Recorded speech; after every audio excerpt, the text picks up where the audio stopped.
You are listening to the Pencil and Paper Podcast Network. Wake up to the world you've been missing. Time to jump out of bed in the morning. No day, no life, now we're living. Can you feel it in the air that you're breathing? Time to show 'em what you're made of. Let's get back on track. Are you ready for a come on? Welcome back. Welcome back. Welcome back. Are you ready now? You're lifting off the ground. Welcome back. No coming down. Can you feel it all around? Welcome back. Hello and welcome back to Super Mega Crash Beyond. I am your host, Stephen White. With me, as always, is my co-host, Lacey Finley. Well, happy Monday. Hope everyone's doing all right today. It's Hopefully. been a crazy week. Or at least for me it is. I don't know about everybody else.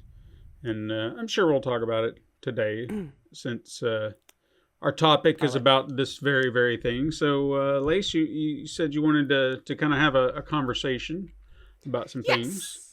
Yes. First off, of course, obviously, disclaimer, not advice, not medical anything, just two friends having a conversation about this stuff. So just to put that out there, I'm not trying to convince anybody of anything, but I know we had been trying to get together and do something like this. I guess it was on a different podcast or something for a while. And I feel like these days, even with myself, things are starting to come up and we're starting to discover new things and actually catching a lot of things that I was starting to find it a little interesting moving into this next generation here of just different mental health phenomena that we're kind of coming across here now. And not going to knock anybody for any of it, but I thought it would be kind of an interesting conversation to see how it might have affected people of our age. People that are coming up now, maybe even older generations that don't understand that any of these things are real. It's just been such a broad thing. And I'm very happy that it seems like we're having a lot more of those conversations, being more honest about it, not just trying to make fun of people or call them stupid or insensitive or whatever words they want to put in there. However, I feel like there's still a lot of misunderstanding about a lot of different things that, I don't know. It would be nice if, people took the time to try to understand things instead of I don't know what it is. You're stupid. Stop talking or whatever, So I guess I'll just admit it. I guess what really brought it up is got a diagnosis recently that I wasn't expecting. And to go this long in life without it being caught is a little frustrating, But finally discovered that I am legitimately ADHD.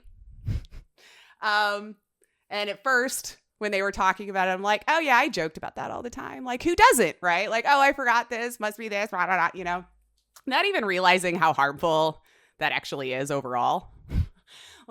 Because now it's to a point where I don't know that people even take it as a serious thing. Is more oh, they're just forgetful. They're just lazy. They're just insert whatever the symptom is here that, you're just sensitive or whatever. But now having come through it all, and I'll just put it not as delicate, having raw dogged this shit my whole life, I guess, not even understanding what was going on up there or why. And just, you eventually go, well, I'm just stupid. Other people figured it out. You adapt. I adapted. I mean, I figured it out. I'm alive. I've made money. I've done my thing. Sure, yeah. But yeah, I don't know. Does that hit at all? Do you know what I'm just to listen to how people talk about it? I feel like it's kind of taken away the actual seriousness of it, which I'll admit when I was younger, I kind of thought, nah, that sounds kind of they're just being a kid. They're being hyper and we're doing all these kind of things. I didn't realize how much was involved with it. There's a lot. And I don't even know if other people really even realize how much was involved with it. So the more I started studying, the more I went, holy shit, 30 years of my life explained. It just, in one moment, doing all of the research, never in a million years would I have thought that's what it was. Or you think, well, it could be that, but not me. Like, I'm legitimately the stupid one. I'm legitimately having this problem, you know? And so, I don't know. I thought maybe talking about stuff like that, you know, especially with, there's probably plenty of people running around with things that hadn't got caught, and doing the research for this. It's the most overdiagnosed and underdiagnosed neurodivergence, which is like one of the weirdest things to even say, but completely passed out quite a bit, like with children and stuff. But like a lot of people get skated by, and namely women. And that's what I think was more interesting, because of how it exhibits so much differently between the two sexes, that ours don't get caught. Case and point. I'm kind of like a living example of that I made it this far. I've done therapies before. This is like my 5th time at it. I've been to doctors. I've discussed symptoms and things like that. Nothing. Just, you're fine. I took blood work. No validation, you know, for any of this stuff. So you think you're nuts. I don't know. And you would think that doctors nowadays would probably be able to tell a little bit more about the symptoms in a woman because it's different. Mm-hmm. Getting the dead spot. No. Yeah.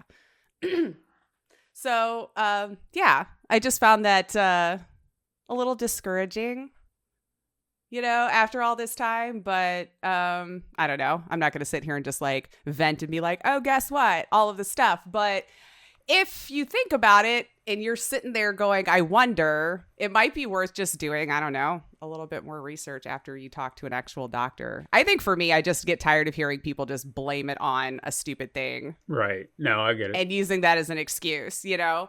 Because admittedly, I kind of did the same thing. Like, people would be like, oh, it's because I'm this, you know? And I'd be like, okay, well, sure. You know? Like, everyone's just legitimately this now all of a sudden, you know? But we could be, actually, because we're doing it to ourselves. Right.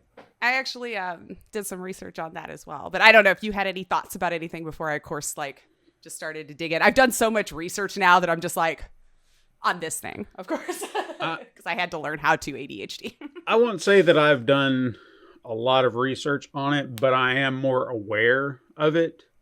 It's kind of what you said. Like, you go through your life 30, 40 years and you just think, well, that's who I am. And you equate it, like they always say, well, why are you always such in a bad mood? Or why are you always like this? Or why are you always like that? And I think one criticism that I got a lot is, why are you always so angry? You know, people think I'm angry all the time. And yeah, to me, I'm just like, what are you talking about?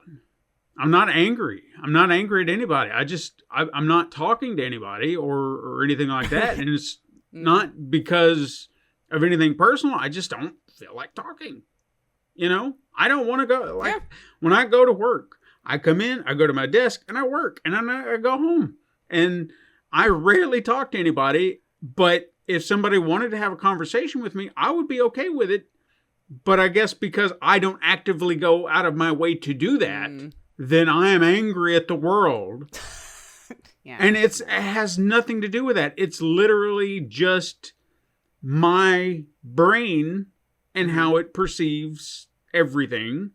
I am not a social person.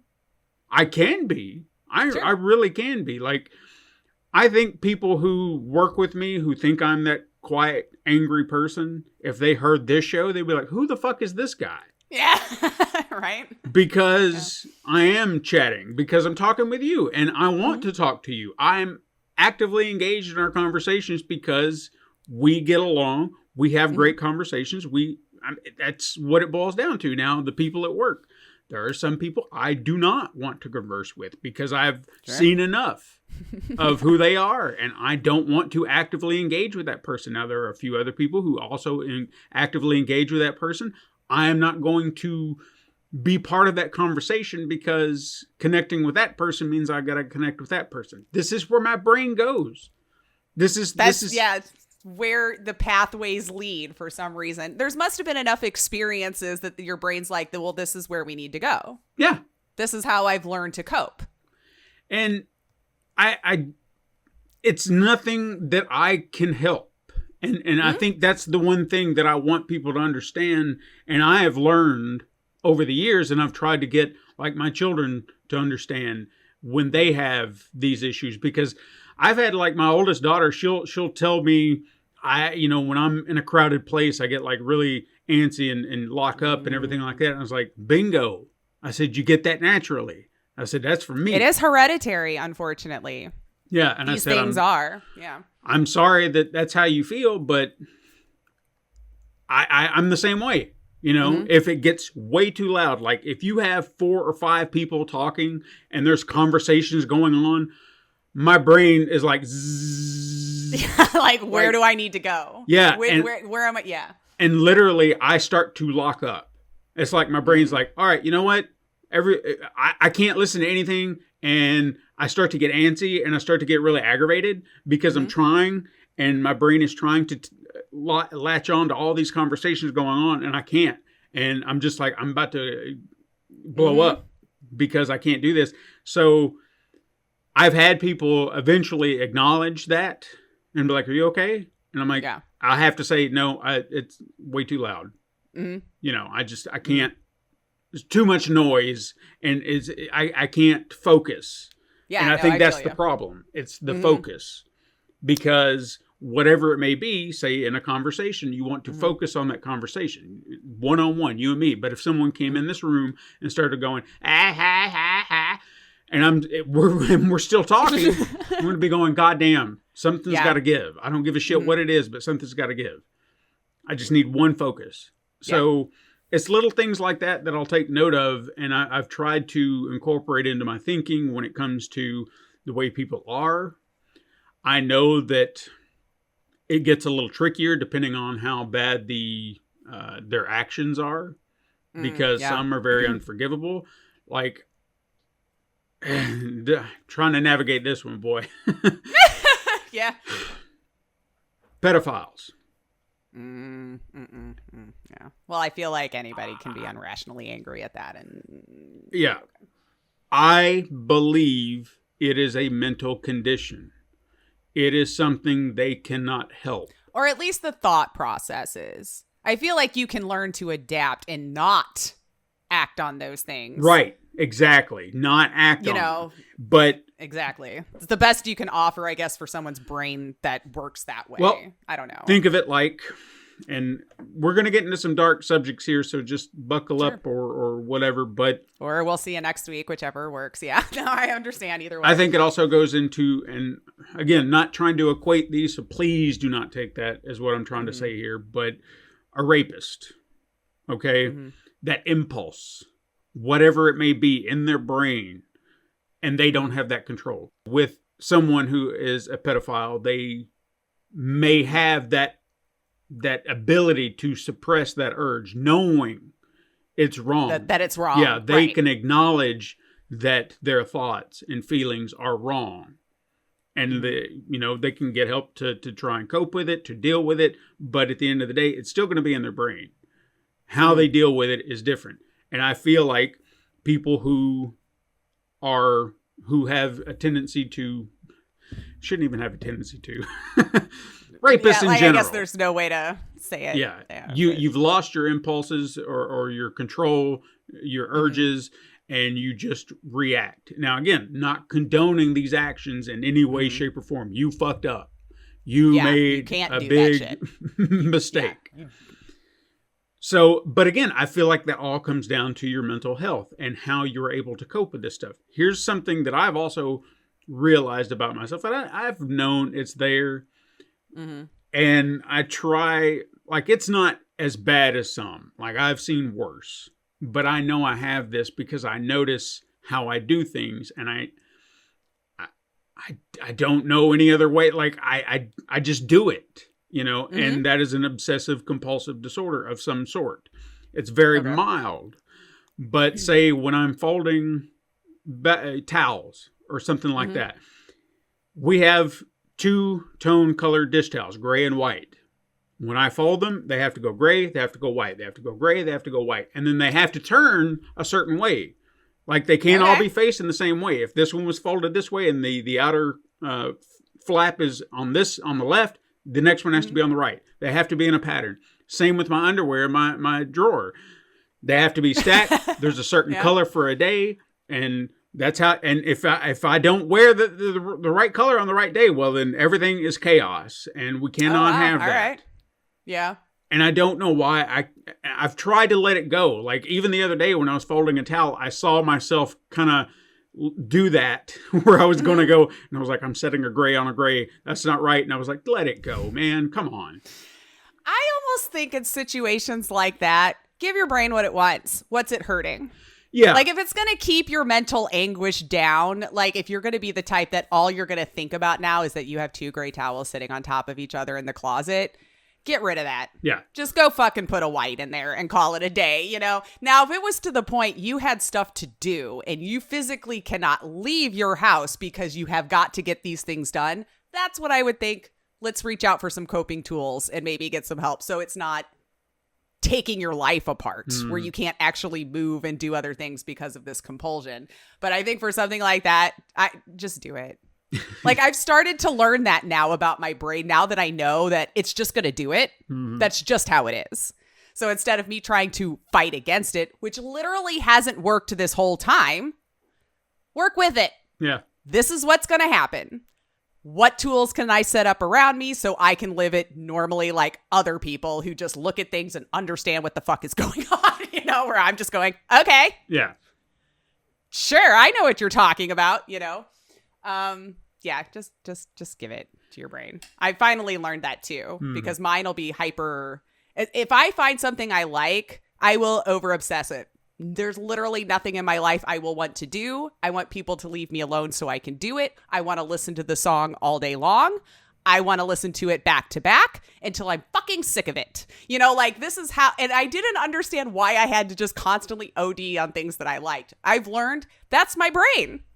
It likes it. Oh, you like that? We like to be happy. Yeah. So we're going to hyper focus on this thing until like you can literally do nothing else. That I would argue impedes my life. I don't want to go do anything else.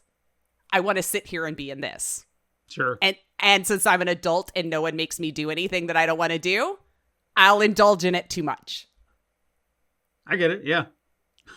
So when it comes to certain things where I'm like, my brain is hyper obsessed on that song, screw it. We're just going to listen to it now. I'm like, well, this is what you want. Let's just go with it. I'm happy in that moment. Yeah. Let's take it, you know? So yeah, stuff like that. I would say work with it. Just. Yeah, I probably should. But no, I get it. I mean, there are levels of this. Well, I guess going back to the OCD of it all, I guess, would be kind of the creative outlets, the little things that I do that I've had to put away or set aside or that I'll be hyper focused on. So, for example, like editing the show, I guess use this as an example from all the way back when we first started the original show.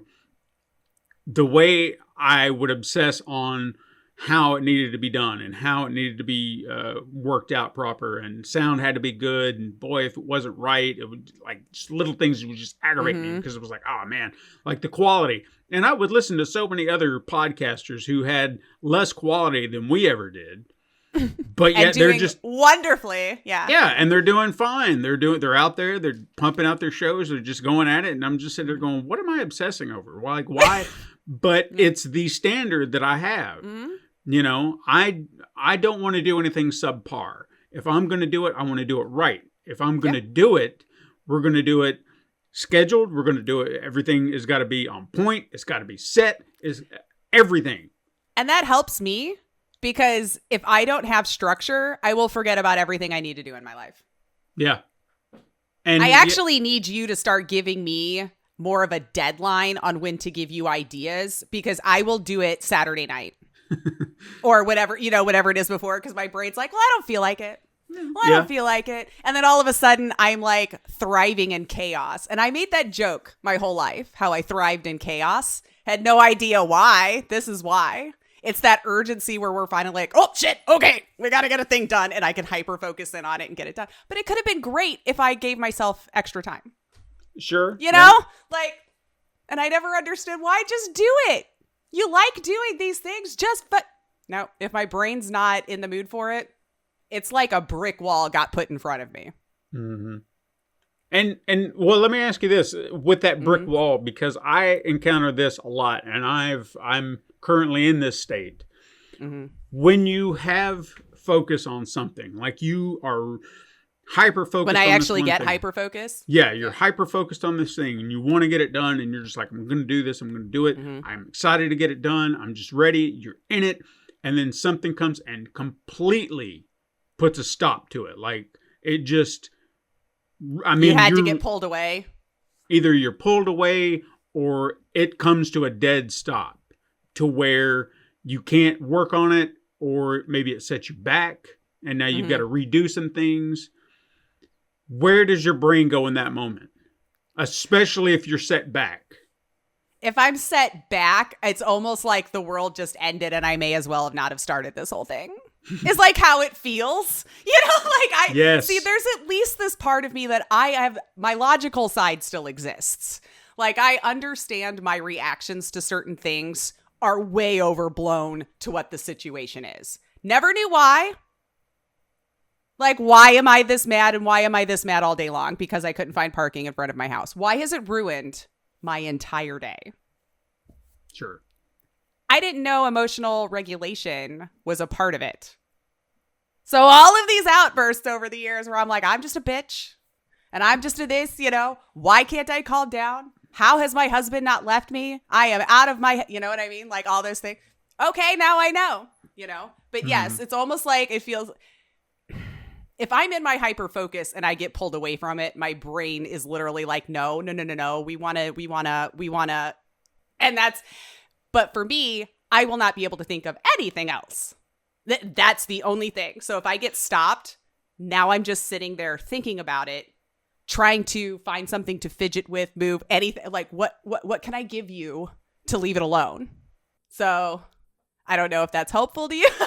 But for me, it's like the world just came to an end. I may as well not do any of this. This is why I don't try. You know? No, that makes me feel good that I'm not alone. Because yeah.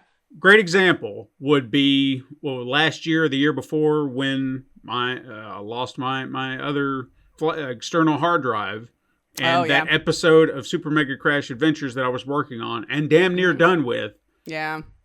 Is now gone. All that work that I put into it, a lot of fucking work I put into it is just, and it's like, So what that does is in my head, I'm like, I spent days, hours, weeks, months, you know, trying to get this done. And now it's just like, oh, all that? Nah, that was a waste of time. So, and that's another problem that I have is feeling like that I cannot waste a moment of my time. If I feel like I'm wasting time, then no, we cannot waste time. Like there was a time, and I'm glad that I do have someone who understands my mental capacity. I understand that sometimes it can conflict with hers, but I know that feeling, but yeah. I know that Katrina does acknowledge. Like we've had these discussions, she's coming around to acknowledging certain aspects, and then she's trying to see the signs for others. But I remember, I think it was about a year or so ago when my daughter was moving out of her apartment into a house, and we were waiting on her husband to get home to get off of work. Now, I thought he was going to be there pretty soon after we got there, so I'm ready to go. I'm ready to load up everything. Let's go. And then we start loading things into vehicles, and then we come to a dead stop. And I'm just like, well, I don't want to be here all day. So whatever we can do, let's just do it. I don't care what we're doing. Let's just do something. Let's not just sit here. And I think she thought I was mad at her. And my wife had to be like, no. He just wants to help. He just wants likes to keep moving. Yeah, let's just get this done because we're here. Let's do it. This isn't the fun part, so let's move through it, guys. Yeah. Right. And like I said, it wasn't anything personal to her, but in my head, I was just like, we're here to do this job. Let's do it. Let's go. And I know that I've had that problem in actual day-to-day jobs before, where I'll see people dicking around, and I'm just like, for fuck's sake, what are you doing? Just let's get it done. Yeah. No, I feel you on that one. Yeah. Where I'm just like, oh my God, why are you having this conversation when I have 50 fucking things to do right now? How are you free? Yeah. How are you free? You know? And I got to remind myself, like, to not concern myself with them. Mm-hmm. I'm at a little bit of an advantage, I guess, not having to see them all the time. But yeah, that idea. Let's go, you know? Yeah, that idea of just, you're here to do a job. The sooner we get it done, then we can dig around all day. Like, if the job is done, that task is complete, I'm there with you. You know, we can sit and chit chat or whatever until whatever. But still, I would probably want to find something else to focus my time and attention on.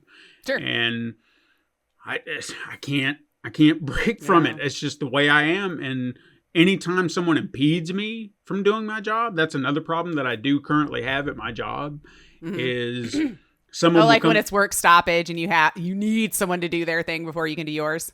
Well, a lot of the time it's like there'll be a request, you know, they'll come send an email and be like, hey, could you send me this document and whatever? And I'm like, sure. Yeah. I know exactly where to go. I know how to find it. You know, that this is part of my job. But sometimes there's a signature that's needed on that document, or there's a code that needs to be imprinted on the document. And if that stuff is not there, then I have to go to someone and be like, hey, can you sign this, or can you give me the code for that I can put on this document, please? And then that's where it's out of my hands, and that's when I don't like it. Because now someone is waiting on me, but I'm also waiting on someone else. And 9 times out of 10, those other people take them hours. I've had days. I've even had times where somebody would not even respond to my fucking email. And that gets on my last nerve. Yeah. Where I'm like, guys, I think this is why I do more than I'm supposed to at work. Yeah. Like, it's just let's get it moving. I've got time. I see what needs to be done. Just let me do it. Just let me do it. I'm tired of seeing the request from these people going, hey, did you get it done? Hey, did you get it done? Hey, if you're busy, let me do it. Yeah. And I got told, well, I won't say I got told. I heard this about me from someone who doesn't work there anymore, thank God, because that big-eared bitch. Apparently, I don't stay in my lane.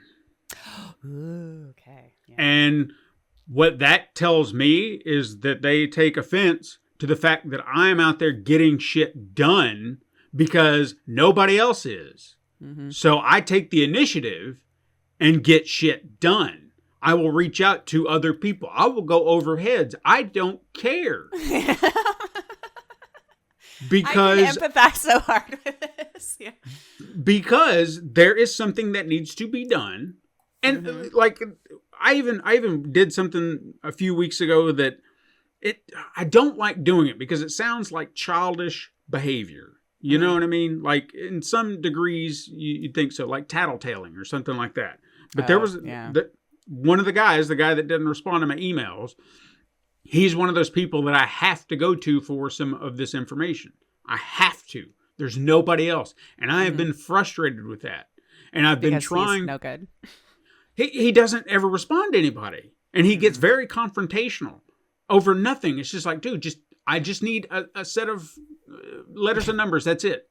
Send it to me and I'll be done. 5 minutes and I'm out of your life. Yeah. Yeah, I will be gone. And I hate having to do that. And I've tried to find a way around it. And there are some options that I have. But sometimes I come to a stalemate and I'm just like, well, I don't know what else to do. So this is what I got to do. And I finally just said, you know what? I'm going to go talk to the manager, my manager. So I went to her and I said, look, I am having this frustration. I just want to be able to do my job. When someone asks something of me, I want to be able to do it. And it seems like there is one and only one person in this building who can do this. And that is the problem that I'm coming to you with. I feel like a lot of places do that too often. Yeah. Because it's like if someone goes on vacation, the whole week shouldn't be on hold. Exactly. And I even brought that up. I said there will be times, all the time, you go to send an email to this person and out of office is there, and it's just like, God damn it. So And by the time they get in, they're never going to see that email because they've gotten 400. Yeah, exactly. You know? So how long is it going to take? I mean, when they come back, are they immediately going to respond? No. So I just kind of laid this out, and I was like, we need to come up with an idea. We need to come up with a plan, something. I don't care. I said, but I'm getting frustrated. I have been frustrated for years. Okay, keep that in mind. I've been dealing with this for years. And I've just now finally went to my manager over it. Just now telling you guys. Because it was just, like, in my head, I was like, am I tattletaling? Am I just... But I'm not. I want an answer. Like, why is this so hard for you? Why can't you respond to me when I send you an email? That's all I'm asking you to do. Look at my question. I keep it simple. Answer it. You know? Yeah. It feels like it should be simple. It should be. But when we had our meetings, he didn't answer a damn thing. He just went in circles and got very defensive when you were like, well, what if, you don't respond to your emails?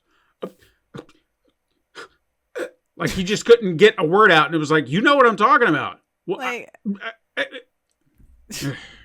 just admit it and move on with your day. I don't know. That's another thing I have with people. It's like we're all humans and we make mistakes. We could have had it fixed 20 minutes ago if you hadn't just keep trying to find excuses why it wasn't your fault. Yeah. Like I don't even care anymore if it was or not. What do we need to do to move forward? Exactly. We can yell about this shit later. Let's just get it done.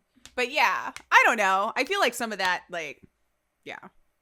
then my brain won't think of anything else until it's done. That's my problem. I get so frustrated with it that I don't. I'm trying to be better about it, but it just gets to a point where I can't understand it, and I think that's another mental issue that I have, and I've noticed this. I've even gotten to. I think I even admitted that here on an episode once before, but I get angry with people over little things, and I don't say it's an anger of like just viciousness or anything like that. It's because I don't understand, and my brain is trying to understand it, and if I don't get an answer, it just makes me even more angry and frustrated. Because I think there was a time a few years ago where my mom had made a comment at Thanksgiving, and I heard what she said, but my brain interpreted it differently than probably what she meant. Sure. So immediately I got very defensive, and I was like, what do you mean? What are you trying to say? And she couldn't, I think she was so taken aback that I got defensive. Because she's probably trying to think of that. Well, now what did I say? Exactly. Yeah. So she is confused by the whole thing, so she can't answer the question, and I'm getting angry because she's sounded like she made an insult, and she can't explain what she meant. So it's just now we're in this cycle. So she's flabbergasted and out of words, and I'm just like, what? What do you mean? What do you mean? What are you trying to say? And it turned into a big thing. And then when I had a chance to calm, because that's the other thing too. I don't know how you are when you get into that rage mode. Well, yeah. Like we can talk about that because, Well, what happens with me is if I get poked even a little, it just amplifies. It doesn't matter what it is. It's like and I hate it. This is why I don't like getting angry, because I feel like that now I'm feeding on the rage and I want to stay there. And all it does is just get worse. I become meaner. And I acknowledge this stuff after the fact. In the moment, I have told people the Incredible Hulk thing. Yeah. That's me. Yeah. And I'm not saying that I'm going around smashing things and lifting up 2-ton rocks or anything like that. It's just that. That's the feeling that wells up. That's, The smart part of me disappears. The angry part is there, and it's loving it. Like it wants all of this. It's out to play now. So it wants to pick a fight with everybody. And by God, it's going to. It wants to win. Okay. Okay, Yeah. wants to Oh, no, fucking we win will that win. argument. Yeah, we will win. We will win. I will bring up shit that I shouldn't, and that's where it's bad. Yep. You know,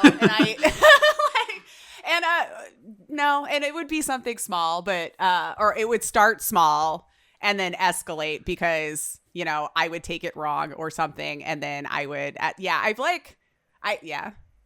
can remember a delivery driver, this poor guy. Hopefully he quit that day because he was garbage. But anyway, you know, he handed me the food and a receipt. It's like, okay. So I go back inside. We're getting food. I get a call and he's like saying something about how I took his paper. I'm like, what? Like, I don't even know what he's talking about. And said something about me not tipping. And I went, oh, I know that's not true. I do tip. You know, I gave you cash and all this. And he kept going on. And all I heard was like him trying to like get more money out of me or something. So I instantly shot up. I knew they were outside. I took the food. I took the receipt. I went outside. There was another lady that was in the driver with her. She's just like, oh shit. Because here I come. My husband knows he's just going to stay there. Like, he knows there's nothing he can do. He's learned over the years to just kind of like lean on a hip and go, well, she'll get tired eventually, you know? or if I'm getting myself in real trouble, he'll like step in or something because I'm not going to listen to him either. And yeah, I was basically screaming at him outside, calling him a garbage piece of shit human. How the fuck did you even get this stupid job? I threw the food back in there. I demanded my money back. Other people are coming out. She's like, he's new. And I'm like, oh, he's new? So this is how he is being new at his job? Yeah. And I just went back in and I was just like, I'm calling everybody now. He's getting fired.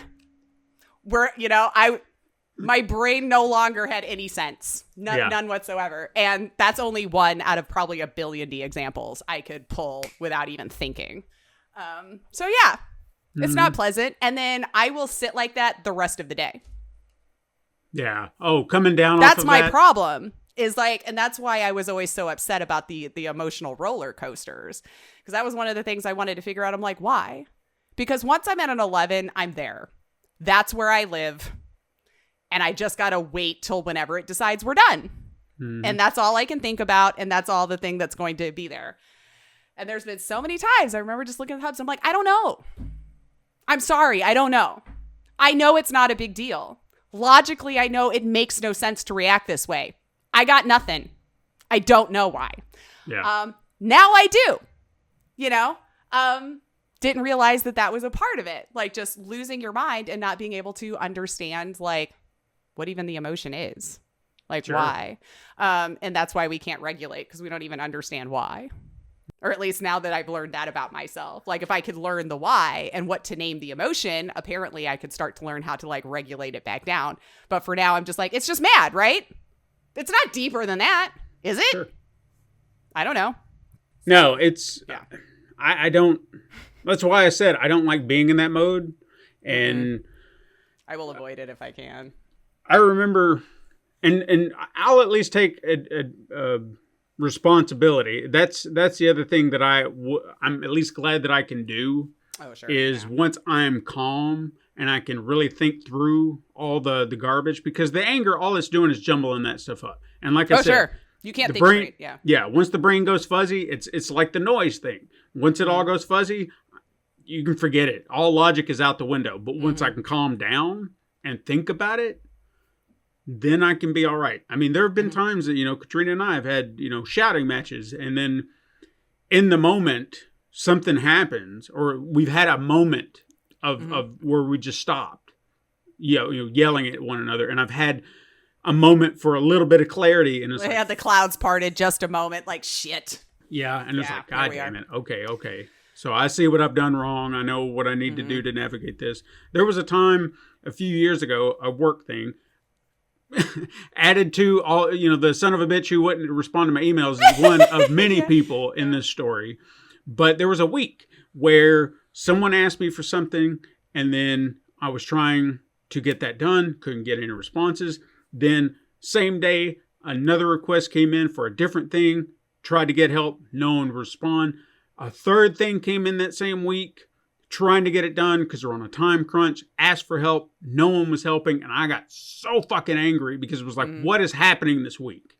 Yeah. Because I could not understand it. So I was just so angry by the end of the week because I could not get anyone to help me. so I could help other people. This was like 3 different things impeding It's me that from doing feeling the work. of them thinking it's you. Yeah, I'm the problem, so I've got to hurry up and get the thing done so they know that I'm not the problem. right. Yeah. So, but by the end of that week, I just needed a break. So I walked away from my computer and I went to talk to some people that I thought were my friends. Okay. Mm. So I vented. Sure. And during the venting process, I was the clouds were starting to part. parting. Yeah. And I was just like, so when I got to the last person, this is what really set me off later, is I was frustrated that I had asked for help for this thing that we were on a deadline for. Now, I asked someone who I consider a very dear friend at work, and she is not as fast as I am. She's not technologically advanced. Astute? Yeah. Yeah.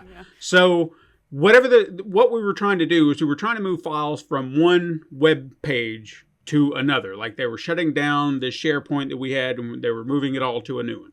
I hate SharePoint. I'm just going to put that out there. But anyway, go ahead. Move on with your day. Yeah. So I hate that system.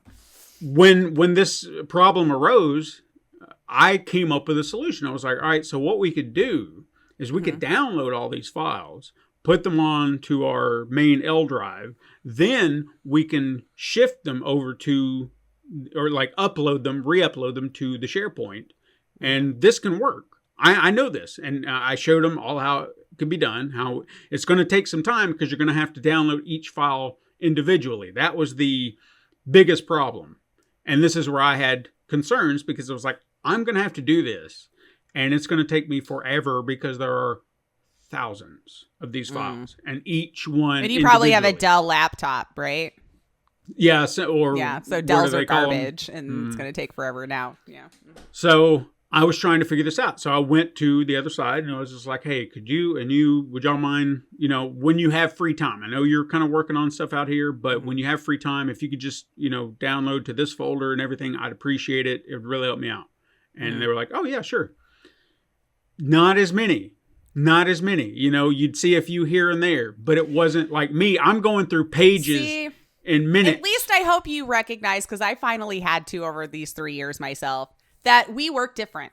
Yeah, and we that's do. just, and I have to remind myself that a lot, especially like I didn't have the opportunity like you do to even be around people to understand an office atmosphere, like what is a regular workload for a day. Apparently I do double and I don't understand what they're talking about. I'm like, what? I'm just working. Things need to get done. It took them about 1.5 years to convince me and show me data where I was just like, oh, well, then okay. Then I guess that's how I work. So I have to keep reminding myself that when I see people not getting stuff done in the amount of time that I feel it should take. Right. Because I also understand I have a time blindness to certain things, which again, apparently is another... if I gave you a list of all the shit that I read about the boxes that checked off, just like, it's stupid. Like, I feel like if anybody has it, yes, fine. I'm convinced now. Yes, but the whole time blindness, I guess you can have one of two. Right. Some of them are just always late, right? Some people with ADHD, they're late. They can't grab the concept of how time is passing. Yeah. Like, and I get that because I don't. And I don't even know. It kind of makes you feel like you sound stupid when I try to explain to people I don't understand how time moves because I really don't. I don't know how long things take me to do ever. So, and I think that's the reason why when I have plans in the evening, I never understood this about myself, like why I feel paralyzed all day. I can't do anything. Sure. I'll be late because I don't understand how long an errand will actually take. I think it's 20 minutes when in reality it was like 5. Every time I'm finishing dinner, I'm like, hey, we'll be ready in 10. I'm plating in 2. Like, I don't understand how long things take. And that's the best I can explain it.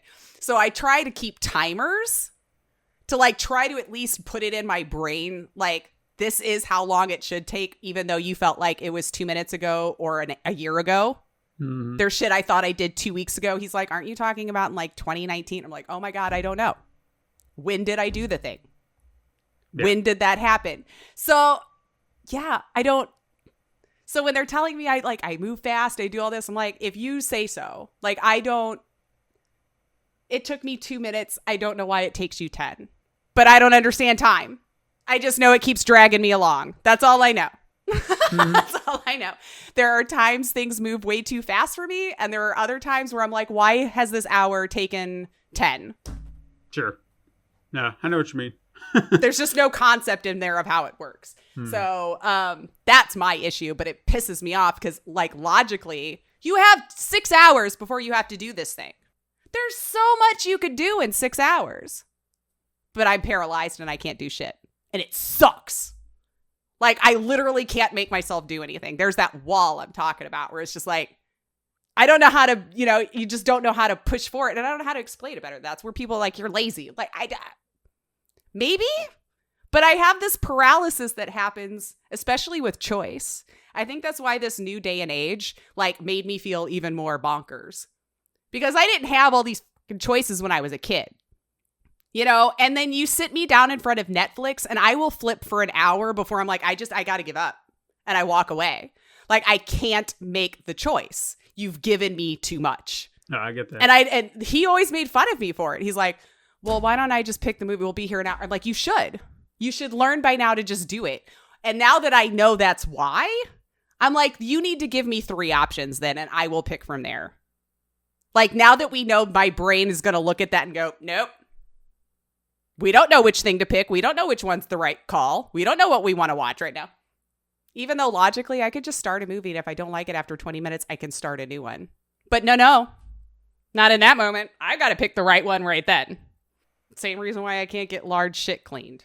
I just see the end goal. I don't see the steps in between. I actually heard it explained a really good way the other day. I don't know if you've ever heard of Dr. K. He calls it the healthy gamer. He's interesting to watch because he does like a lot of mental health stuff because he's a psychiatrist and all this kind of stuff. Or is he therapy? He might be both. Whatever. Not the point. But like, for people like you normative people, I guess, you're like, I see what needs to get done. So you see this step that you need to take, and this step you need to take, and this step, like, you've pathed it out and you know what you need to do to get it done. I see the first step and the last step. I don't see all of that shit in between. So if you're like, think of it like a memory stick, you've got 6 bars. I have 1. And that's all I can keep in there at that moment in time. My verbal working memory, every time I tell you shit's left my brain and I felt like I was crazy, I write shit down the whole time we're talking, because if I don't, the thought I had will be gone. And I'll also miss everything you said. Because now I'm trying to get that back, but I'm telling myself to pay attention.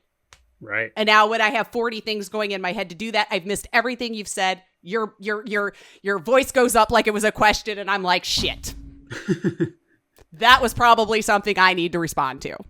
Or I cut you off because I know what you're going to say, and if I don't say it right now, I'm going to forget what I had to say.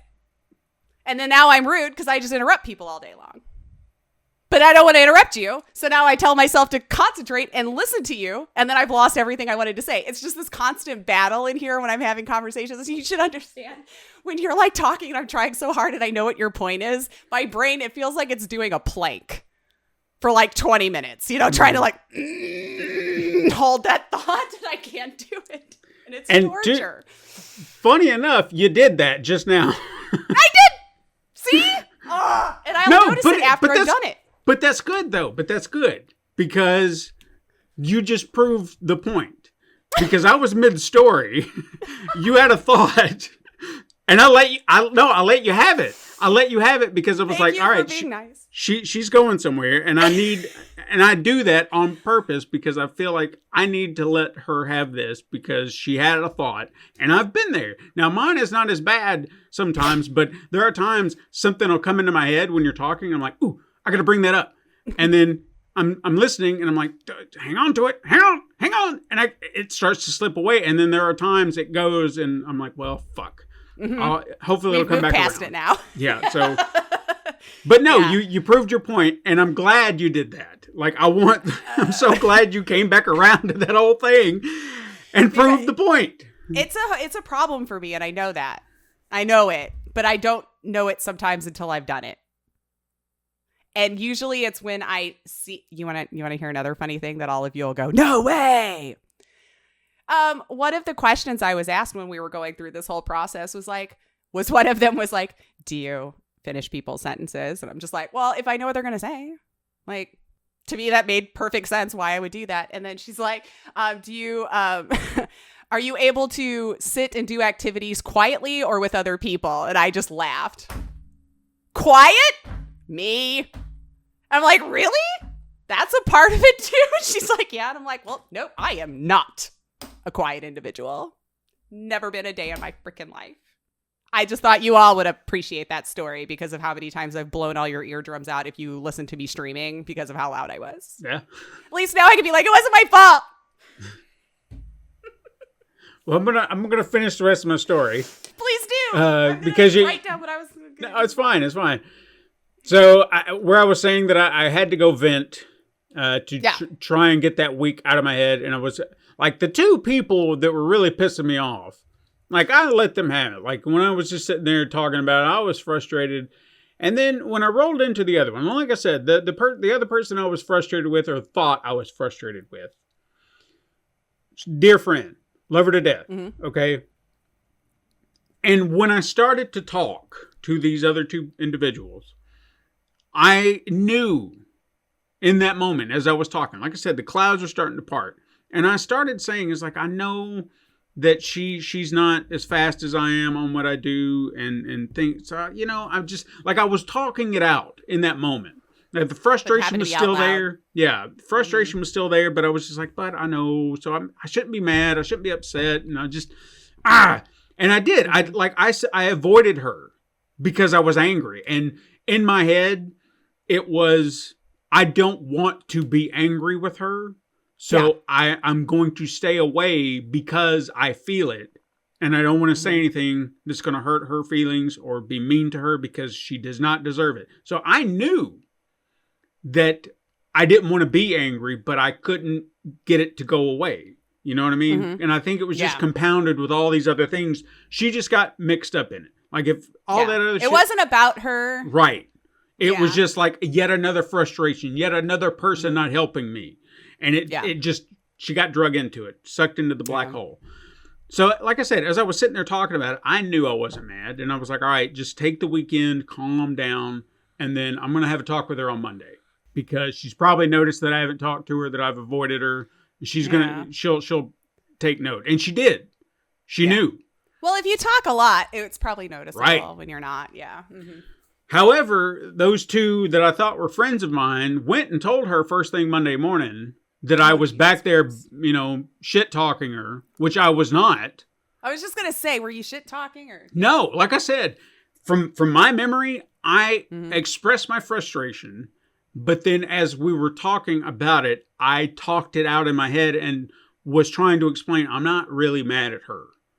You know, like I was working it out. Like I said, probably wasn't clear or clean in my thoughts, but I was working it out. So it was like, I know I'm not mad at her. I know she's not going to work as fast as I do. So I need to acknowledge that. I need to let it go because it's not fair. Right. You know, if somebody was working at my capacity and was just dicking around, different. But I know she had other things. You see she's working. Yeah, she's got other things she's got to do. This is secondary. I asked her to do it whenever she has a moment. She had been doing it, unlike the other motherfucker that I asked who never did a damn thing. Yeah. But she had see her attempts anyway. Yeah, she had been trying, but she's not as fast as I am. I had a system. I knew exactly how to move it along to where it was just boom, boom, boom, boom, like click, click, click, click, click, and I'd have something done in a few minutes. So I come in Monday, and I think it was the following week or sometime during that week, I had to take a vacation day for something. And we send out little notifications for anybody who's our backup to say, hey, I'm going to take a day today. So just accept and we're good to go. Well, I got a decline from her that day when I sent that out. I was like, oh shit. No. And I knew. You knew what it was, yeah. So I went straight over there and was like, so what's up? Like that. Tried to engage it very calmly and just try to figure it out. And she kind of came at me with a little attitude I've never had before out of her. And I was like, all right, so calm down. I said, let me explain. I said, what did they tell you? And then when she told me what she had been told, I got pissed. Like, I lit up real quick, and my calm demeanor went to anger very, very quickly. And I think she noticed in that moment, oh shit, because her demeanor changed. Because I was like, I'll be goddamned if I'm going to have some motherfuckers coming back here lying about what the fuck I said to people just to start some drama. Right. Just like, oh my God, I blew the fuck up. And that entire room was just like, oh shit. And then when I calmed down, I let her know. I was like, I am not mad at you. I said, I was going to come over here and talk to you today. Apologize for just being kind of rude. Because I mean, I was distant. Yeah. Just taking it out on you in a way. It was like I was not mad at you. I was mad at the situation, and you just got sucked into it. And I said, that's not fair to you. I'm sorry that I had that moment. I said, but I'll be goddamned if someone's going to come back there and slander me, because you're only getting half stories. And what that did, the funny thing about it is that person who fucking opened her goddamn mouth, I thought she was a friend. I thought she was someone I could count on, talk to like this about the shit. But you know what? I'd always been told by so many other people, she likes to start drama. She likes to start shit all the time. And I was like, nah, come on. Because for the entire time that I'd worked there, 16 fucking years. Yeah. I had never had that happen to me with her. Like, never. And not everybody's going to be the same with everybody. So I at least appreciate that you're like, well, let me see. Yeah. And I never never saw it. Like, I know that she conflicted with other people, and I was like, well, that's their conflict. That's their business. Not everybody's going to like everybody. Yeah. So I was just like, she's my friend. If my other friends don't like her, then, fair. But that's their business, not mine. I'm just going to stay out of it. Not my monkey, not my circus. Right. Yeah. Not going to deal with it. But now, like the moment that happened, that was the last fucking day we spoke. Because I was like, the hardened part of me was just like, no, you fucked me over like that. We're done.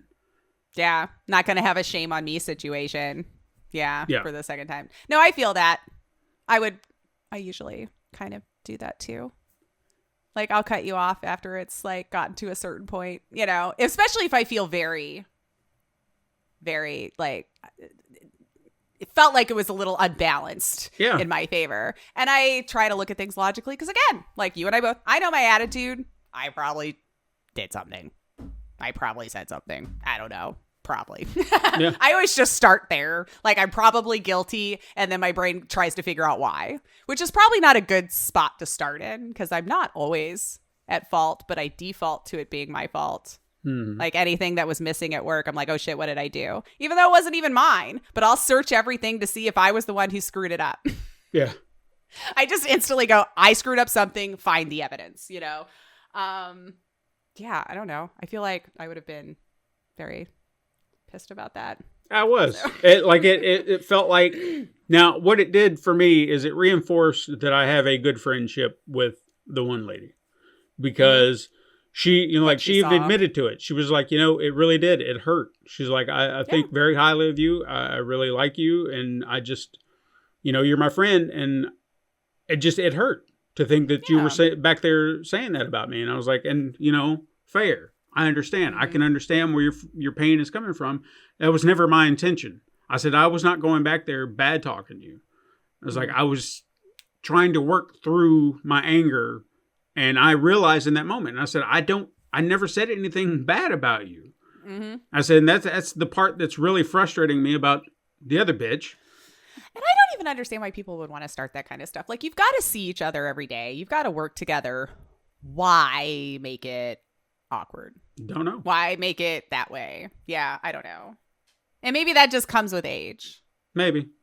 Because when I was in my 20s, I wouldn't have given two shits. I was just screamed at you, walked away. I'm right, you're wrong. And that's just how it is. Mm-hmm. You're not going to convince me otherwise.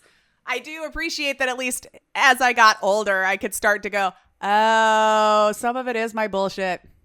Yeah. Yeah. Why though? I don't know. But some of it's definitely this is definitely on me this time, you know. And it's not like that I ever gave her any kind of reasons to, like, I've always been her champion. Anytime anyone would bad talk her or say something negative about how she was a troublemaker, I would always be like, nah, come on. And then to have my words thrown back at me, it was just like, I cannot give you another chance. So I'm not going to be hateful. Like, I've seen her in passing and just kind of nodded or whatever, but that's about as far as we'll go. I'll never speak another word to her. Yeah. Because I have no use for people like that. There was absolutely no reason for her to have brought that up. Now, if there was a conversation where the other lady was just like, I think he's angry at me or something, I don't know what's wrong, it's really bothering me. She could have said something like, well, he did kind of come and talk to me. There were some frustrations. I don't think it's about you specifically. Something like that, he'll come talk to you. Because again, but I still don't feel like she should have had to have involved herself at all. Like, it really wasn't her business, even if you were venting at her. Right. Like, it's like, it's not her business at all to get herself now involved by going to the other person and being like, hey, guess what? Like, why? Yeah. There was. Why? Yeah. What's the point of all that? But it's all nonsense. So maybe they need some help too. Who knows?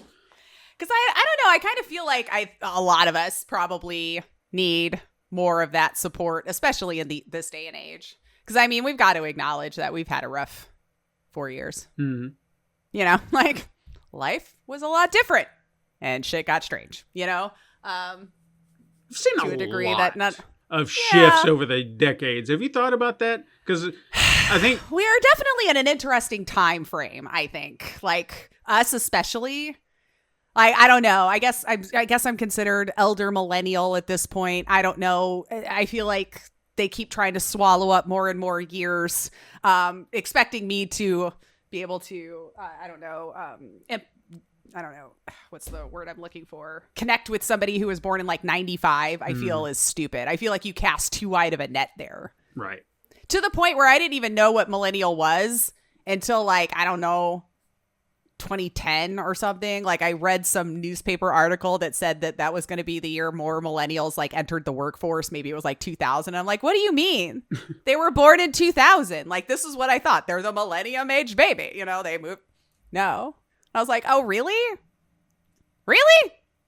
Because I didn't have all that stuff as a kid that they did when they were born in 95. You know what I mean? Like, how am I relating to them in any way? I still had to go outside. Sure, yeah. You know what I mean? Like, and when internet came into the home, I wasn't on internet all day. There was like travel blogs and recipes and chat rooms. There wasn't shit to look at all day. Mm-hmm. So you checked your email. You might have went to like MSN Messenger for a minute and fucked around ASL. Hey, what's going on? And then like go outside. Sure. What else did we have to do? And I'm not going to say that, 90s babies didn't have that too. But, when you were becoming of age, I guess, like, that stuff was around. Yeah. Cell phones, I guess, what, 2005, 6? Give or take, yeah. Sounds about right. Like when it actually became a thing where people were starting to really all have one. Like, now everyone's just expected to. And none of them will be as good as Nokia. I'm sorry. God, if we could just get that back. I could hear you. I could drop that bitch and it didn't matter. Like, it just didn't. It was built like a brick. One charge would last you a week. Like, it was glorious. But you didn't play games and all this stuff on it either. It was literally just to send and receive phone calls. So, the battery didn't get drugged that much. But, yeah, I don't know. And I think with our day and age that we're coming up with here, we're starting to discover new things. Mm-hmm. But I think it's being bred out of our lifestyle. And so they do have some research to back this up. Again, not a doctor, not a psychiatrist, therapist, trained or anything. Just personal experience and observation. That maybe with everyone being like, I'm ADD, and they think it's so cool, or ADHD, whatever we're calling it now. Like, because they forgot a thing or did a thing or whatever. Like, we might be creating a little bit of that issue by being in a day and age where everything is instant gratification. I need something to entertain my eyeballs now at all given time. Your brain will adapt to that. You know, like if you're constantly on TikTok, you're constantly on YouTube, you're constantly flipping for something to do. Like you can't have 5 minutes of nothing. Your brain's going to go, well, where's the thing? Yeah. You've trained me that I get to be entertained at all points of the day. So is that legitimately, or have we created it? You know what? I'll say we created it, because I'm glad you kind of brought that up, because there was. I was going to say I'm exempt because I didn't have that growing up, you know, but yes. I feel like I got sucked into a hole like that recently, and I had to pull myself out of it. Like there was something about it that I acknowledged, and I was like, why am I doing this? Why?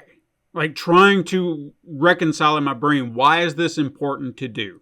So games on your phone, right? Had 2 downloaded on my phone, and I realized I was playing them on a schedule. Like I had to play them at this point in time every day. And when I realized I was doing that, and I was getting frustrated with them too, that was the other part of it. And I was like, God, I hate this game. Yeah. Why am I? And then when I realized I was doing that, I was like, why am I even playing it? If I'm getting upset about it, right? Why am I playing it? Why do I feel the need to follow this schedule? Why do I feel like I have to do this? And I finally just said, all right, here's what we're going to do. I'm not playing them tonight. And I set my phone down. Now, I didn't uninstall them. I just set the phone down because I wanted to see if I could test yourself. Yeah. I could do this. So a night goes by and I don't play it. And I was like, all right. So all those, you check in today and you get your prize. All that shit's gone. All your gems. Yeah. All that shit is gone. So I was like, all right, that's day 1. And I did it. And then day 2, I was like, uninstall. And good for you. I'm done with it. But I hated that I got in that cycle. I hated that I felt like I had to play the game today. And that nothing else mattered. And I don't want to do that. Yeah. No, I feel you. I do believe a lot of this, especially now, is it may not be like legit a divergence, but it's something we've created. Yes. Like we've just trained our brains to be that way. So we might see like this surge of that coming up. However, I feel like if it's like a legit thing, you'll figure that out as time goes on, I guess. Or maybe not. I don't know. I had to get this far in life before anybody was like, you know what, though? I've listened to you talk for a bit now, and I think this thing. Like, no. You're wrong. You're wrong. I'm just lazy and I don't understand things. That's how it is. I'm just stupid and I agree to things so I don't feel stupid around other people. So the combination of the two for me, I feel like was probably not great. Like I already had it and then now I have technology to feed it. Yeah. And I'm stuck there. So I don't know how you fix that. Like, I mean, especially with this day and age with parents, like just you give them the touch screens, you give them the stuff, kids. I mean, take a phone away from a kid. Is that reaction normal? Yeah. Like they lose their fucking minds, and then the parents are just like, screw it. It's easier to hand it to them, and I'm not going to blame everybody. I know I don't have kids, but I can see what's not working, people. That's all I'm going to say. I can just see what's not working because I have to deal with some of your kids now. Yeah. Okay. I've had to deal with that issue, and I'm definitely on team. Don't give them what they want. No, I feel like I just wouldn't. I think that's another reason why I wouldn't want kids today anyway, because I understand the peer pressure from other kids is real. And when other parents are just handing other kids stuff, your kid sees it, feels like they're getting punished because they're not getting it. It's not fair, and they're having this own cycle in their head. Like, why is my mom and dad not allowing this? Why am I, I wouldn't want to give it to them. Yeah. Like, I feel very blessed now in hindsight for the era that I grew up in, so that I still actually had to make physical connections with people and go out and experience things and everything. Because I would have, if I had this stuff, I know I would have done the same thing. Sure. I would have stayed home and played it. Because as soon as like technology got good, I was getting addicted to it. You know, like I wanted to PC game. I wanted to see this. So I know without a doubt that I would have gone in head first, you know? Yeah. And then my whole childhood would have been Instagram and, you know, just like social media. And I see what it's done to Gen Z. We're seeing it now. Mm-hmm. They're doing studies on it. You know what I mean? Like they're the first generation to be like online. Always somebody feeding them a better life. So they think. Sure. Always looking at an influencer. Always being told how they should look. Starting beauty regimens at like 12 and 13.